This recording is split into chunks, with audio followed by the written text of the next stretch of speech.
વહાલા મિત્રો, બાઇબલ જણાવે છે કે જે પ્રભુના વચનને ધ્યાનમાં લે છે તેનું હિત થશે, અને જે કોઈ યહોવા પર વિશ્વાસ રાખે છે તેને ધન્ય છે. દાઉદ રાજાએ આ વચન પ્રમાણે બીજી વખત કરાર કોષને યરૂશાલેમમાં લાવતી વખતે સાવધાની રાખીને ઈશ્વરના આદેશોનું પાલન કર્યું. તેમ શું આપણે આપણા જીવનોમાં ઈશ્વરના આદેશોનું પાલન કરીએ છીએ? આ બાબતે વિચાર કરો.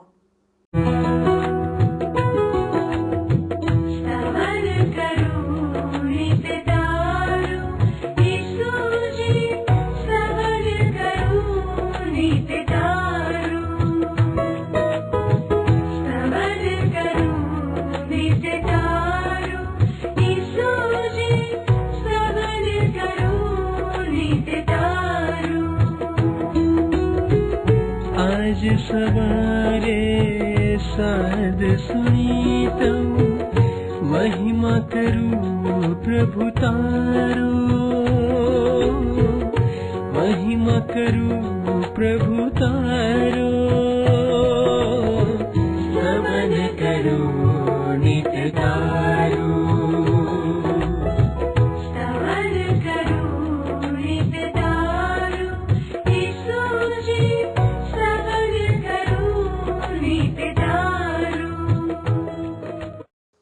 કેમ છો દર્શક મિત્રો? આશા રાખું છું કે આપ સર્વ મજામાં હશો. હું આપ સૌનો આભાર માનું છું કે તમે આ કાર્યક્રમ દ્વારા ઈશ્વરના વચનોને અનુસરી રહ્યા છો. બાઇબલમાં નીતિવચનોનું પુસ્તક તેનો 16મો અધ્યાય તેની 20મી કલમમાં લખેલું છે, જે પ્રભુના વચનને ધ્યાનમાં લે છે તેનું હિત થશે, અને જે કોઈ યહોવા પર ભરોસો રાખે છે તેને ધન્ય છે. કેટલું અદ્ભુત! આ માણસના શબ્દો નથી, પરંતુ આ શબ્દો ઈશ્વરના છે. આપણે તેમના વચનોનો જેટલો વધારે અભ્યાસ કરીએ છીએ તેટલા વધારે આપણે ઈશ્વરને ઓળખીશું.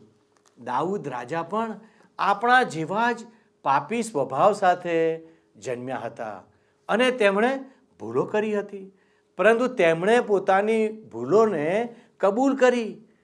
આ તેના જીવનની સૌથી અનોખી બાબત છે, જે તેને આપણાથી અલગ કરે છે.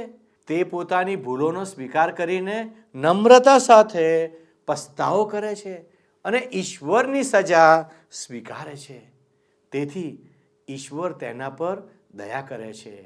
આજે આપણે પહેલો કાળ વૃત્તાંત તેનો 15મો અને 16મા અધ્યાયનો અભ્યાસ કરીશું. અહીં 15મા અધ્યાયમાં દાઉદ રાજા અને યહૂદી પ્રજા ઈશ્વરના કરાર કોષનું યોગ્ય સ્થળાંતર કરીને તેને યરૂશાલેમમાં લઈ આવે છે, અને 16મા અધ્યાયમાં કરાર કોષને યરૂશાલેમમાં લાવ્યા બાદ તેની ઉજવણી કરે છે. તેની વિગતો આપવામાં આવી છે. દાઉદ રાજા ઉજવણીમાં ઈશ્વરની સ્તુતિ આરાધના કરવા માટે યહૂદી પ્રજાને આગેવાની પૂરી પાડે છે. હવે આપણે આજના અભ્યાસમાં આગળ વધીએ. આજે મિત્ર આપણે કાળ વૃત્તાંતના પ્રથમ પુસ્તકનો 15મો અને 16મો એમ 2 અધ્યાયો જોવા માંગીએ છીએ. બાઇબલમાં કાળ વૃત્તાંતનું પહેલું પુસ્તક 15 અને 16 અધ્યાય. હવે તમે જો પહેલી કલમ જોશો 15મા અધ્યાયની, તો ત્યાં લખવામાં આવ્યું છે કે દાઉદ નગરમાં દાઉદે પોતાને માટે મહેલો બનાવ્યા, અને તેણે દેવના કોષને સારું જગા તૈયાર કરીને ત્યાં તેને સારું મંડપ બાંધ્યો. હવે તમે જુઓ મિત્ર, 15મા અધ્યાયમાં રાજા દાઉદ ઈશ્વરના કરાર કોષનું યોગ્ય રીતે સ્થળાંતર કરશે. કરાર કોષ માટેની તૈયારી ઈશ્વર ધ્યાનમાં લે છે. લોકોએ તો દાઉદના મહેલોને કદાચ ધ્યાનમાં લીધા હશે. કાળ વૃત્તાંતનું પહેલું પુસ્તક 2જી કલમમાં લખ્યું છે, એ વખતે તેણે કહ્યું કે લેવીઓ સિવાય કોઈએ દેવનો કોષ ઊંચકવો નહીં, કેમ કે તેનો કોષ ઊંચકવા સારું તથા સદા તેની સેવા કરવા સારું યહોવાએ તેઓને જ પસંદ કર્યા છે. મને પ્રશ્ન એ થાય છે મિત્ર કે દાઉદ રાજાએ આવું પ્રથમ વખત જ કેમ કર્યું નહોતું? ઈશ્વરનું કાર્ય યોગ્ય રીતે કરવા માટે દાઉદે શા માટે દુઃખદ અનુભવમાંથી પસાર થવાનું પસંદ કર્યું? પરંતુ મિત્ર, આપણામાંના ઘણા લોકો એ જ રીતે શીખતા હોય છે. 3જી કલમ શું કહે છે? તેણે યહોવાના કોષને સારું તૈયાર કરેલી જગ્યાએ તેને લઈ જવા માટે યરૂશાલેમમાં સર્વ ઇઝરાયેલીઓને ભેગા કર્યા. દાઉદ રાજાને લાગ્યું કે ઈશ્વરનો કરાર કોષ લાવવા માટે ઇઝરાયેલના બધા જ લોકોને એકત્રિત કરવાની જરૂર હતી. ઈશ્વર પણ એનું મહત્વ સમજતા હતા. હવે દાઉદ રાજા ઈશ્વરના કરાર કોષને યોગ્ય રીતે લાવવાની તૈયારી કરે છે. 4 કલમ જુઓ. વળી તેણે હારૂનના પુત્રોને તથા લેવીઓને પણ એકઠા કર્યા. આ પછી દાઉદ રાજા દરેક કુટુંબના વડીલોને અને લોકોને આ કાર્ય માટે કેટલીક ફરજો આપે છે. કાળ વૃત્તાંતનું પહેલું પુસ્તક 15મો અધ્યાય 11મી ને 12મી કલમ જોશો શું લખ્યું છે અહીંયા. દાઉદે સાદોક તથા અબ્યાથાર યાજકોને તથા ઉરીએલ, યસાયા, યોએલ, શમાયા, અલીએલ તથા અમ્મીનાદાબ એ લેવીઓને બોલાવ્યા અને તેઓને કહ્યું કે તમે લેવીઓમાંના કુટુંબના મુખ્ય માણસ છો. તમે તથા તમારા ભાઈઓ બંને પોતાને શુદ્ધ કરો અને મેં ઇઝરાયેલના દેવ યહોવાના કોષને સારું જે જગ્યા તૈયાર કરી છે ત્યાં તેને લઈ આવો.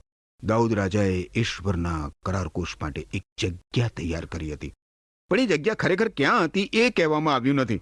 શું એ અરાવનાહની ખળી હતી? પાછળથી દાઉદ રાજાએ ઈશ્વરનું મંદિર બાંધવા માટે એ ખળીનું સ્થળ ખરીદી લીધું હતું. હવે આ સ્થળ તો મોરિયા પર્વત ઉપર આવ્યું હતું, જ્યાં ઇબ્રાહિમે ઈસહાકનું બલિદાન અર્પણ કર્યું હતું. અને આ પર્વતમાળા યરૂશાલેમમાં થઈને પ્રભુ ઈસુ ખ્રિસ્તને જે ટેકરી ઉપર ક્રૂસ ઉપર જડી દેવામાં આવ્યા હતા એ ગલગથા નામની ટેકરી સુધી પહોંચે છે. હવે 13મી કલમ જુઓ. તમે પહેલે વખત તેને ન ઊંચક્યો માટે આપણો દેવ યહોવા આપણા પર તૂટી પડ્યો, કેમ કે આપણે નિયમ પ્રમાણે તેની હજુરમાં ગયા નહીં. તમને યાદ હશે મિત્ર, તો અગાઉ દાઉદ રાજાએ ઈશ્વર ઉપર આરોપ મૂક્યો હતો. દાઉદને ત્યારે લાગ્યું હતું કે ઉઝ્ઝાનો જીવ લઈ લેવામાં ઈશ્વરે ખોટું પગલું ભર્યું હતું. એ પછી દાઉદને ભાન થયું કે ભૂલ તો એની હતી અને અત્યારે એ પોતાની ભૂલ કબૂલ કરે છે. 14મી કલમ જુઓ. આથી યાજકોએ તથા લેવીઓએ ઇઝરાયેલના દેવ યહોવાનો કોષ લઈ આવવા સારું પોતાને શુદ્ધ કર્યા. ઇઝરાયેલના દેવ યહોવાનો કોષ, આ શબ્દો વારંવાર જોવા મળે છે મિત્ર. આનો અર્થ એ થાય કે કરાર કોષ ઈશ્વરની દ્રષ્ટિમાં બહુ જ મૂલ્યવાન છે, અગત્યનો છે. 15મી કલમ કહે છે, યહોવાના વચન પ્રમાણે મૂસાએ જે આજ્ઞા આપી હતી તેમ લેવીના પુત્રોએ પોતાની ખાંદ ઉપર દેવનો કોષ તેની અંદરના દાંડા વડે ઉપાડ્યો. દાઉદ રાજા અહીં ગણનાના પુસ્તકના 4થા અધ્યાયમાં ઈશ્વરે આપેલી ઝીણવટભરી સૂચનાઓ ટાંકે છે. તમે જોશો તો ગણનાનું જે પુસ્તક છે એના 4થા અધ્યાયની 4 થી 16 કલમોમાં લખ્યું છે, મુલાકાત મંડપમાં પરમ પવિત્ર વસ્તુઓના સંબંધમાં કહાથના પુત્રોનું કામ આ છે. છાવણી ઉપાડતી વેળાએ હારૂન તથા તેના દીકરા અંદર જઈને ઓથાનો પડદો ઉતારે ને તેને સાક્ષ્યકોષ ઉપર ઉઢાડે અને તે પર સીલ માછલાના ચામડાનો ઓઢો નાખે ને તેના પર એક તદ્દન નીલ રંગનું કપડું પાથરે ને તેના દાંડા તેમાં ઘાલે અને અર્પેલી રોટલીની મેજ પર નીલ રંગનું કપડું પાથરે ને તેના ઉપર થાળીઓ તથા ચમચા તથા પ્યાલા તથા તર્પણને માટે વાટકા મૂકે અને નિત્યની રોટલી તેના ઉપર રહે. અને તેઓના ઉપર તેઓ કર્મજી કપડું પાથરે ને સીલના ચામડાના ઓઢાથી તેને ઢાંકી દઈને તેના દાંડા તેમાં ઘાલે. અને તેઓ નીલ રંગનું કપડું લઈને રોશનીના દીપ વૃક્ષ તથા તેના દીવા તથા ચીમટા તથા તબડકીઓ તથા તેને લગતું કામ કરવાના સર્વ તેલ પાત્રોને ઢાંકે અને તેઓ તે તથા તેની સર્વ સામગ્રી સીલના ચામડાના ઓઢામાં ઘાલીને ભૂંગળ પર મૂકે. અને સોનાની વેદી પર તેઓ નીલ રંગનું કપડું પાથરે ને સીલના ચામડાના ઓઢાથી તેને ઢાંકી દઈને તેના દાંડા તેમાં ઘાલે. અને તેઓ સેવાની સર્વ સામગ્રી જે વડે તેઓ પવિત્ર સ્થાનમાં સેવા કરે છે તે લે ને નીલ રંગના કપડામાં તે મૂકે ને સીલના ચામડાના ઓઢાથી તે ઢાંકી દઈને ભૂંગળ પર તે મૂકે. અને તેઓ વેદી પરથી રાખ કાઢી નાખીને તેના ઉપર જાંબુડા રંગનું કપડું પાથરે અને તેના ઉપર તેઓ તેને લગતું કામ કરવાની સર્વ સામગ્રી એટલે સગડીઓ તથા ત્રિશૂળો તથા પાવડા તથા તપેલીઓ એટલે વેદીના સર્વ પાત્રો મૂકે અને તેના ઉપર તેઓ સીલના ચામડાનો ઓઢો નાખે ને તેના દાંડા તેમાં ઘાલે. પછી આગળ જુઓ. અને છાવણી ઉપાડવાની હોય ત્યારે હારૂન તથા તેના પુત્રો પવિત્ર સ્થાનને તથા પવિત્ર સ્થાનના સર્વ સરસામાનને ઢાંકી રહે. ત્યાર પછી કહાથના પુત્રો તેને ઊંચકવાને આવે, પણ તેઓ કોઈ પવિત્ર વસ્તુનો સ્પર્શ ન કરે, રખે ને તેઓ માર્યા જાય. મુલાકાત મંડપના સંબંધમાં કહાથના દીકરાઓને ઊંચકવાનું તે એ છે. અને હારૂન યાજકના પુત્ર એલ આઝારનું કામ આપ છે. એટલે રોશનીને વાસ્તે તેલ તથા સુગંધી તથા નિત્યનું ખાદ્યાર્પણ તથા અભિષેકને વાસ્તે તેલ ને મંડપ તથા તેમાંનું સઘળું પવિત્ર સ્થાન તથા તેના સરસામાનની સંભાળ રાખવાનું. જોયું તમે મિત્ર કેવી સૂચના આપવામાં આવી છે? વારું. હવે આપણે જાણીએ છીએ મિત્ર કે દાઉદ રાજા એક સારો સંગીતકાર હતો અને આ બધી જ ક્રિયામાં એ સંગીતને પણ સામેલ કરવા માંગતો હતો. કાળ વૃત્તાંતનું પહેલું પુસ્તક 15મો અધ્યાય 16મી કલમ કહે છે, દાઉદે લેવીઓના મુખ્યોને વાજિંત્રોથી એટલે સિતાર, વીણા તથા ઝાંઝથી ભારે અવાજ કરવા સારું તથા ઉત્સાહથી મોટી ગર્જના કરવા સારું પોતાના ગવૈયા ભાઈઓને નીમવાનું કહ્યું. દાઉદને ગાનારાઓ અને વાજિંત્ર વગાડનારાઓની જરૂર હતી. ઈશ્વરના કરાર કોષને જ્યારે યરુશાલેમમાં લાવવામાં આવ્યો એ દિવસ બહુ જ મોટા ઉત્સવનો દિવસ બની રહે એવું દાઉદ રાજા ઈચ્છતો હતો.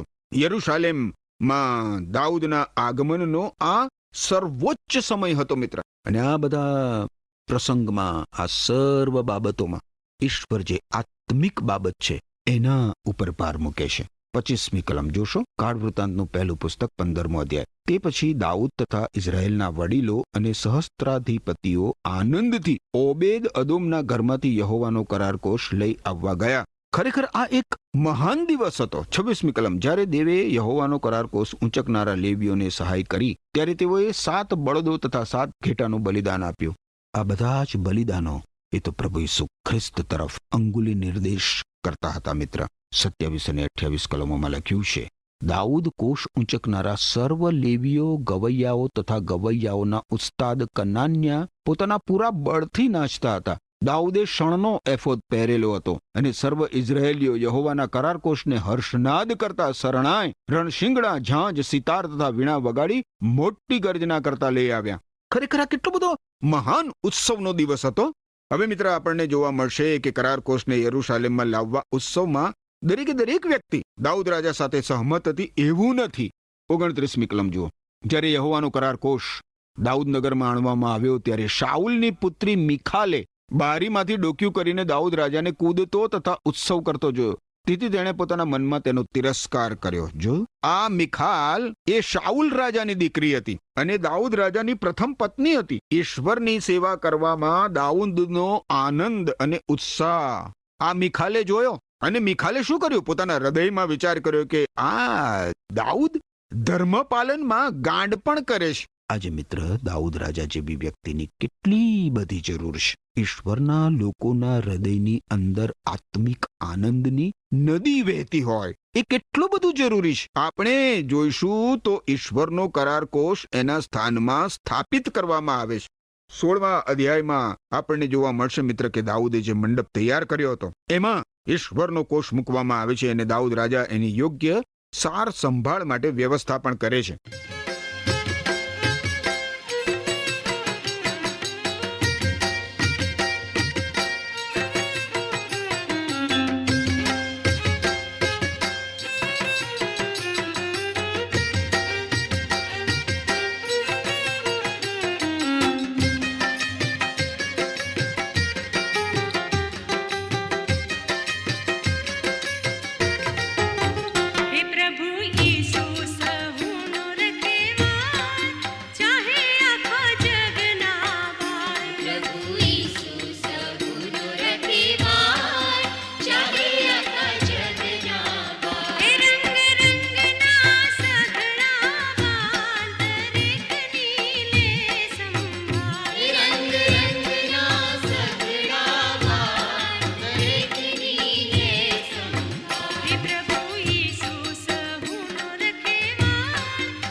હવે તમે મારી સાથે સાથે કાળ વૃત્તાંતના પહેલા પુસ્તકના 16મા અધ્યાયની પ્રથમ 3 કલમો જોશો. અહીં લખવામાં આવ્યું છે મિત્ર, તેઓએ દેવના કોષને અંદર લાવીને તેને સારું દાઉદે બાંધેલા મંડપની વચ્ચે તેને મૂક્યો. તેઓએ દેવની આગળ દહનાર્પણો તથા શાંત્યાર્પણો ચડાવ્યા. જ્યારે દાઉદ દહનાર્પણો અને શાંત્યાર્પણો ચડાવી રહ્યો ત્યારે તેણે યહોવાને નામે લોકોને આશીર્વાદ આપ્યો. એણે ઇઝરાયેલના દરેક માણસને, પુરુષને તથા સ્ત્રીને એક ભાખરો, માંસનો કટકો તથા સૂકી દ્રાક્ષનો એક ઝુમખો વહેંચી આપ્યા. ઇઝરાયેલના લોકો માટે આ એક મોટા આનંદનો પ્રસંગ હતો મિત્ર. અને આ પછી તમે જુઓ તો લોકોએ ઈશ્વરને દહનાર્પણો અર્પણ કર્યા. લેવીના પુસ્તકનો અભ્યાસ કરતી વખતે આપણે જોઈ ગયા હતા મિત્ર, તમને યાદ હશે કે દહનાર્પણો ઈશ્વર ઈસુ ખ્રિસ્તમાં જે છે એ બતાવે છે, એનું ચિત્ર રજૂ કરે છે. દહનાર્પણો ઈશ્વરની હજુરમાં ઊંચે ચડે છે. હવે આ પછી આ કલમો દર્શાવે છે એ પ્રમાણે લોકોએ શાંત્યાર્પણો પણ અર્પણ કર્યા, જે સૂચવે છે કે પ્રભુ ઈસુ ખ્રિસ્તે ક્રૂસ ઉપર વેવડાવેલા પોતાના પવિત્ર રક્ત દ્વારા ઈશ્વર સાથે મનુષ્યનું સમાધાન કરાવ્યું છે. અને એટલે જ મિત્ર, એટલે જ આપણે ઈશ્વરને માર્ગે એટલે કે પ્રભુ ઈસુ ખ્રિસ્તની મારફતે ઈશ્વર પાસે આવીએ છીએ ત્યારે ઈશ્વર સાથે આપણું સમાધાન થાય છે. કારણ કે ઈશ્વર પાસે આવવાનો એકમાત્ર માર્ગ પ્રભુ ઈસુ ખ્રિસ્ત છે. એટલે આપણે જોઈએ છીએ એ પ્રમાણે મિત્ર, અહીં જૂના કરારમાં પણ ગુઢાર્થ તમે જોવા જાઓ તો પ્રભુ ઈસુ ખ્રિસ્તનો શુભ સંદેશ પ્રગટ થયેલો છે. 4 કલમ જોશો 16મા અધ્યાયની. યહોવાના કોષની આગળ સેવા કરવા સારું તથા ઇઝરાયેલના દેવ યહોવાના સંભારણાના ગીત ગાવા, તેનો આભાર માનવા તથા તેની સ્તુતિ કરવા સારું કેટલાયક લેવીઓને તેણે નીચે પ્રમાણે નિમ્યા. હવે આપણે મિત્ર બાઇબલમાંના ઈશ્વરના પવિત્ર વચનમાં એટલા બધા સામેલ થઈ જવું જોઈએ જેથી આપણે ઉત્સાહિત બની શકીએ. આ રીતે ઉત્સાહિત થવાથી સાચા હૃદયથી આપણે ઈશ્વરની આરાધના અને સ્તુતિ કરી શકીએ. હવે દાઉદ રાજાએ ઈશ્વરના કોષ સમક્ષ ઈશ્વરની સેવા કરવા માટે બહુ જ સરસ વ્યવસ્થા કરી છે. આ સેવામાં નેતા તરીકે આસાફની નિયુક્તિ થઈ અને એની પછી બીજા ક્રમે ઝખારિયાની નિયુક્તિ થઈ અને એ પછી અન્ય માણસોની. સાચે સાચ મિત્ર, દાઉદ રાજાએ ગીત સંગીતનું કેટલું સુંદર વૃંદ બનાવ્યું ઈશ્વરની આરાધના ભક્તિ માટે. હવે મિત્ર, આપણને ઈશ્વરની આભાર સ્તુતિ કરતું દાઉદનું બહુ જ ભવ્ય એવું કાવ્ય જોવા મળે છે. 8મી કલમ જુઓ. યહોવાનો આભાર માનો, તેનો મહિમા ગાઓ, લોકોમાં તેના કૃત્યો જાહેર કરો. ઈશ્વર ભૂતકાળમાં કાર્ય કરતા હતા અને આજે વર્તમાન કાળમાં પણ ઈશ્વર કાર્ય કરી રહ્યા છે. 9મી કલમ કહે છે, એના ગુણગાન કરો, એની સ્તુતિના ગીત ગાઓ, એના સર્વ અદ્ભુત કામોનું મનન કરો. ઈશ્વરના યશોગાન દ્વારા ઈશ્વરનું સ્તવન થઈ શકે છે મિત્ર. 10મી અને 11મી કલમમાં જુઓ. તમે તેના પવિત્ર નામનો અભિમાન રાખો, યહોવાના ભક્તોના હૃદયોમાં આનંદ રહો. યહોવાને તથા તેના સામર્થ્યને તમે શોધો, સદા સર્વદા તેના મુખને શોધો.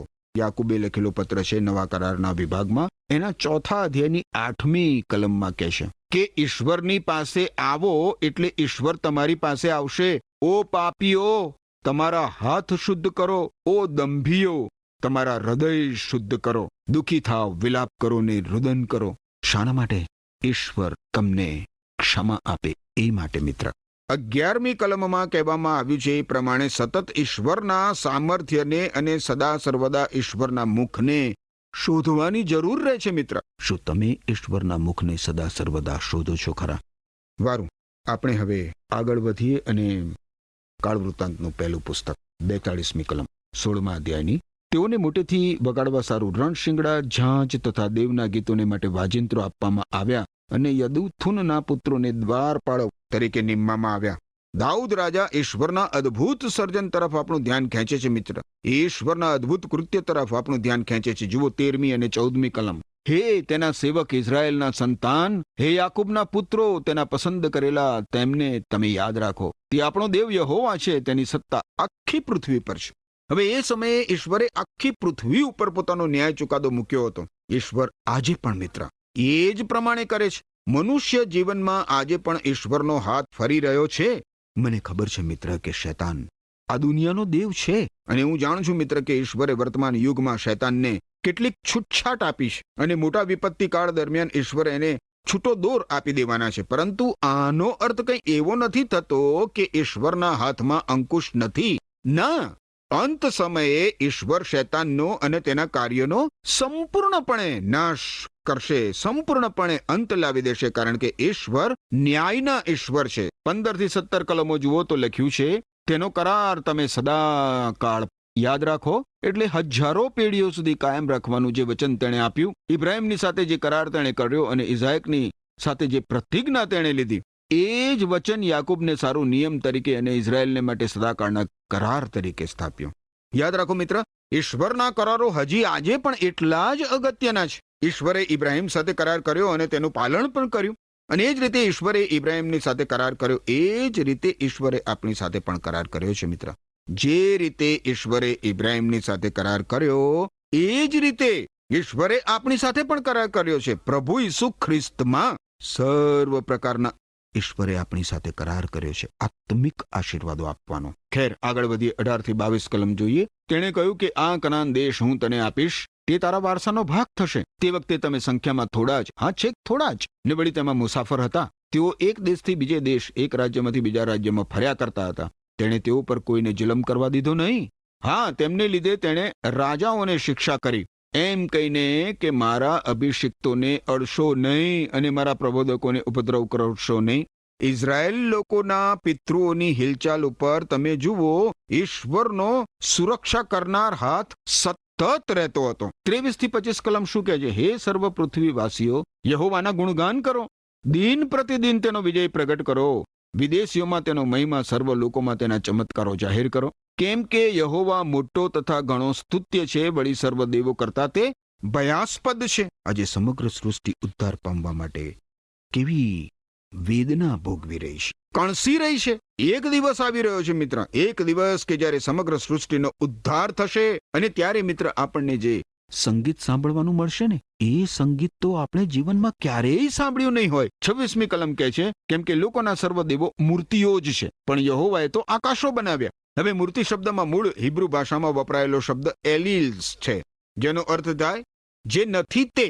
મૂર્તિઓ કંઈ જ નથી. મૂર્તિઓ માત્ર લાકડાનો કે પથ્થરનો કે ધાતુનો એક ટુકડો છે. તેઓ પ્રાણી કે કોઈ વનસ્પતિ કે કોઈ પદાર્થના આકારમાં હોઈ શકે. આની વિરુદ્ધમાં તમે જુઓ તો સનાતન ઈશ્વરને સર્જનહાર તરીકે, જીવંત પવિત્ર ઈશ્વર તરીકે ઓળખવામાં આવે છે. 27 થી 29 કલમો જોઈએ તો ત્યાં લખ્યું છે, તેની સન્મુખ ગૌરવ તથા મહિમા છે, તેના મંદિરમાં સામર્થ્ય તથા આનંદ છે. હે લોકોના કુળો, તમે યહોવાને, હા યહોવાને જ ગૌરવ તથા સામર્થ્યનું માન આપો. યહોવાના નામને ઘટિત ગૌરવ આપો. અર્પણ લઈને તેની હજુરમાં આવો, પવિત્ર વસ્ત્ર પહેરીને યહોવાની આગળ નમો. આ કલમોનો અર્થ એ થાય કે આપણે ઈશ્વરની આરાધના, ભક્તિ, પવિત્રતાના સૌંદર્યમાં કરવી જોઈએ. તમે જુઓ, ઈશ્વર કેટલા બધા અદ્ભુત છે મિત્ર. 30 અને 31 કલમમાં કહે છે કે આખરી પૃથ્વી તેની આગળ ધ્રુજે. જગત પણ એવી રીતે સ્થપાયેલું છે કે તેને હલાવી શકાય નહીં. આકાશો આનંદ કરે ને પૃથ્વી હરખાય, અને વિદેશીઓ મધ્ય એવું કહેવાય કે યહોવા રાજ કરે છે. આ દિવસ આવી રહ્યો છે મિત્ર. 32 અને 33 કલમ કહે છે કે સમુદ્ર તથા તેમાં જે છે તે ગર્જના કરે, ખેતરો તથા તેઓમાં જે છે તે સર્વ ઉત્સાહ કરે. ત્યારે વનના વૃક્ષો યહોવાની આગળ હર્ષનાદ કરશે, કેમ કે તે પૃથ્વીનો ન્યાય કરવા આવે છે. વૃક્ષો પણ ગાયન કરશે મિત્ર, વૃક્ષો પણ. આ તો એક અદ્ભુત સંગીત હશે, અને એ બધું ઈશ્વરના યશોગાન તરીકે હશે. 34મી કલમ કહે છે, યહોવાનો આભાર માનો, કેમ કે તે કૃપાળુ છે, કેમ કે તેની દયા સદાકાળ ટકે છે. ઈશ્વરની દયા માપી ના શકાય એટલી છે, અને એ ખૂટી જતી નથી મિત્ર. મને ઈશ્વરની દયાની જરૂર છે, તમને પણ મિત્ર ઈશ્વરની દયાની જરૂર છે. ઈશ્વર પાસે તો પુષ્કળ પ્રમાણમાં દયા છે. શા માટે? શા માટે તમે આજે ઈશ્વર પાસે જતા નથી? તમારે જેની જરૂર છે એ માત્ર ઈશ્વર પાસે છે મિત્ર. 35 થી 40 કલમોમાં લખ્યું છે, બોલો, હે અમને તારણ આપનાર દેવ, અમારો ઉદ્ધાર કર. તારા પવિત્ર નામનો આભાર માનવાને તથા તારી સ્તુતિનો જય જયકાર કરવાને એમને એકઠા કર, ને વિદેશીઓના હાથમાંથી અમને છોડાવ. ઇઝરાયેલનો દેવ યહોવા અનાદિકાળથી તે અનંતકાળ સુધી સ્તુત્ય થાવ. સર્વ લોકો આમીન કહીને યહોવાની સ્તુતિ કરી. ત્યાર પછી દાઉદે ત્યાં યહોવાના કરાર કોષની આગળ આસાફને તથા તેના ભાઈઓને કોષની આગળ રોજના કામની જરૂરિયાત પ્રમાણે નિત્ય સેવા કરવા સારું રહેવા દીધા. તેમજ યદુથુનનો પુત્ર ઓબેદ અદોમ તથા હોસાહ ને તેઓના 68 ભાઈઓને દ્વારપાળો તરીકે નિમ્યા, અને સાદોક યાજકને તથા તેના સાથી ગાયકોને ગિબિયોનમાંના ઉચ્ચ સ્થાનમાં યહોવાના મંડપ આગળ યહોવાએ ઇઝરાયેલને ફરમાવેલા નિયમશાસ્ત્રમાં જે સર્વ લખેલું છે તે પ્રમાણે જાથું સવારે તથા સાંજે દહનાર્પણની વેદી પર યહોવાને દહનાર્પણો ચડાવવાને સારું નિમ્યા. લોકોએ ઈશ્વર માટે માર્ગ ખુલ્લો રાખ્યો. તમે જુઓ તો સાઉલ રાજાના રાજ્યકાળ દરમિયાન બલિદાનો અને ઈશ્વરની આરાધના બંધ થઈ ગયા હતા. હવે દાઉદ રાજા ફરીથી એનું આયોજન કરે છે. ઈશ્વરનો કરારકોષ યરૂશાલેમ નગરમાં આવી ગયો છે, અને તેની આગળ ઈશ્વરની સેવા કરવા માટે જુદા જુદા પદાધિકારીઓની નિયુક્તિ પણ કરવામાં આવી ગઈ છે. 41મી કલમ આગળ જોશો તો લખ્યું છે, તેઓની સાથે તેણે હેમાન તથા યદુથુન તથા બાકીના પસંદ કરેલા કે જેઓ નામવાર નોંધાયેલા હતા, તેઓને યહોવા જેની કૃપા સર્વકાળ સુધી ટકે છે તેની આભાર સ્તુતિ કરવા સારું નિમ્યા. ઈશ્વરની કૃપા સર્વકાળ ટકી રહે છે મિત્ર. એ કારણસર આપણે ઈશ્વરની આભાર સ્તુતિ કરવી જોઈએ. પ્રિય મિત્રો, આજે આપણે શીખ્યા કે ઈશ્વરની આજ્ઞા પ્રમાણે કરાર કોષને ના લાવવાથી એક માણસનું મૃત્યુ થાય છે. આ બાબતને લીધે દાઉદ રાજા ઈશ્વરના ઈરાદા પ્રમાણે કોષને યરૂશાલેમમાં લાવે છે. આ કરાર કોષની હાજરી દ્વારા ઈશ્વર તેમના લોકો મધ્યે વાસો કરવા ઈચ્છતા હતા. એ જ રીતે આજે પણ ઈશ્વર પોતાના લોકો સાથે સંગત કરવા ઈચ્છે છે. દાઉદ રાજાએ ઈશ્વરની આરાધના માટે નિમેલા લેવીઓને ભેગા કર્યા જેથી તેઓ સેવા માટે તૈયાર થઈ શકે. આજે પણ ઈશ્વર ઈચ્છે છે કે તમે ખોવાયેલા લોકો માટે તેમની જ્યોતિના રૂપમાં બીજાઓની સેવા કરીને તેમની સાથે સંગત માણો. વાલા દર્શક મિત્રો, ઈશ્વરની સાથે સંગત મેળવવા માટે આપણા હૃદયને શુદ્ધ કરવાની જરૂર છે. આપણી જાતોને ઈશ્વરની આગળ પવિત્ર કરવાની જરૂર છે. યહૂદીઓ ઈશ્વરના આદેશ મુજબ નહીં ચાલવાને લીધે નિષ્ફળ ગયા. મિત્રો, આપણે નિષ્ફળ ના જઈએ માટે ઈશ્વરની સાચી સંગતમાં રહીને તેમના આદેશોનું પાલન કરવું વધારે અગત્યનું છે.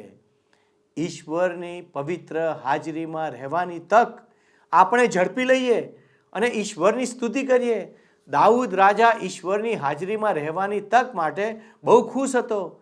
ઈશ્વર જણાવે છે કે જ્યારે આપણે તેમના પવિત્ર આત્માના આનંદનો અનુભવ કરીએ છીએ ત્યારે આપણે ઈશ્વરની હાજરી અને સંગતનો અનુભવ પામીએ છીએ. વાલા મિત્રો, ઈશ્વરે આપણા માટે જે કર્યું છે તેના માટે આભાર માનીને દાઉદ રાજાની જેમ આગેવાની કરીને ઈશ્વરની સ્તુતિ કરવા બીજાને પ્રેરણા આપીએ. ઈશ્વરના વચનોને યાદ રાખવા ઉત્તેજન આપીએ. દાઉદ રાજા તેમના અભિષિક્ત લોકો પર ઈશ્વરના રક્ષણ માટે આભાર માને છે. ઈશ્વરની આરાધના એક સતત ચાલુ રહેતી પ્રક્રિયા છે. વાલા દર્શક મિત્રો, શું આજે આપણે એ માટે તૈયાર છીએ? આવો આપણે પ્રાર્થના કરીએ. વાલા પ્રભુજી, તમે અમને મદદ કરો કે અમે તમારા વચન પ્રમાણે જીવન જીવીએ, તમને આધીન થઈએ, તમારી બીકમાં જીવીએ. તમારા વચનને અમે અમારા જીવનમાં અમલમાં મૂકી શકીએ માટે મદદ કરો. અમારી આ પ્રાર્થના ઈસુના નામમાં માગીએ છીએ. આમેન. વહાલા દર્શક મિત્રો, જો આજનો કાર્યક્રમ આપને ગમ્યો છે તો અમને એક ફોન કોલ કરશો અથવા વોટ્સએપ મેસેજ કરશો તો અમને ખૂબ આનંદ થશે. ઈશ્વર આજે આપને સંભાળે અને આપની રક્ષા કરે એ જ પ્રાર્થના સાથે હું આપની વિદાય લઉં છું. આમેન.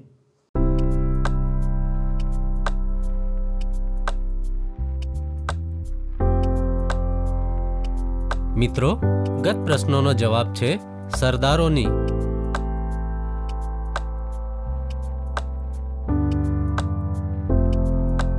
આજનો પ્રશ્ન છે, દાઉદ રાજાને આનંદ કરતો જોઈને કોણે મનમાં તિરસ્કાર કર્યો?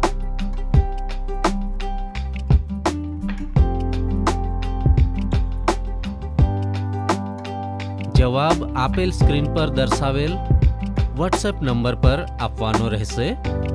કાર્યક્રમ દરમિયાન પૂછેલા પ્રશ્નોનો સાચો જવાબ આપનાર વિજેતાઓના નામ દર મહિનાના પ્રથમ સોમવારે જાહેર કરવામાં આવશે.